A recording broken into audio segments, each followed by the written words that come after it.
Hi friends, praise the Lord. ఎలా ఉన్నారు? ప్రభు నామంలో మీ అందరికీ వందనాలు.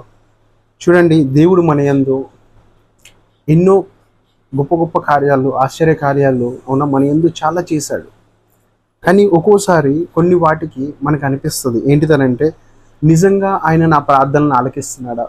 నిజంగా ఆయన నా ప్రార్థనలు వింటున్నాడా? ఎందుకు నిజంగా దేవుడు నా పైన ఆయన కృపని కుమ్మరిస్తున్నాడా లేదా అనే సందేహముతో మనకి కొన్ని డౌట్స్ రావచ్చు. అవునా? అట్లాంటి సందేహముతో నువ్వు ఉన్నావా? అయితే దేవుడు ఈరోజు ఒక మంచి విషయాన్ని జ్ఞాపకం చేస్తున్నాడు. ఏంటిదో ఒకసారి మనం చూద్దామా? కీర్తనల గ్రంథము 145 అధ్యాయము 19వ వచనము. Psalms 145 verse 19. He grants the desire of those who fear him. He hears their cries for help and rescues them. తన యందు భయభక్తులు గలవారి కోరిక ఆయన నెరవేర్చును, వారి మొర ఆలకించును, వారిని రక్షించును. హల్లెలూయా. ఇక్కడ చూడండి, స్పష్టంగా దేవుడు చెప్తున్నాడు ఏంటిదంటే, తన యందు భయభక్తులు గల వారి యొక్క కోరికని ఆయన ఖచ్చితంగా నెరవేరుస్తాడంట. అవునా?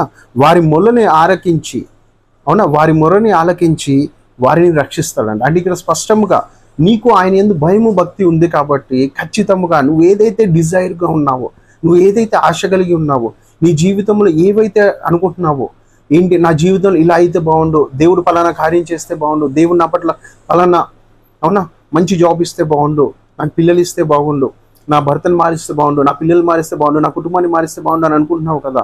అయితే దేవుడు ఈరోజు అదే మాట జ్ఞాపకం చేస్తున్నాడు. నువ్వు నా యందు భయము భక్తితో ఉన్నావు కదా, ఖచ్చితంగా నీ మొరని నేను ఆలకించి నీ పట్ల గొప్ప కార్యము చేసి అనేక ఆశీర్వాదాలు నేను కుమ్మరిస్తాను.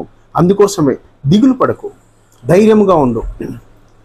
ఆయన మన యందు గొప్ప కార్యము చేసి గొప్ప ఆశీర్వాదాన్ని కుమ్మరించి నీ పట్ల అనేక మేలులతో నింపబోతున్నాడంట. అందుకోసమే భయము భక్తితో ఉండు. అవునా? విశ్వాసముతో నమ్మకంతో ఉండు.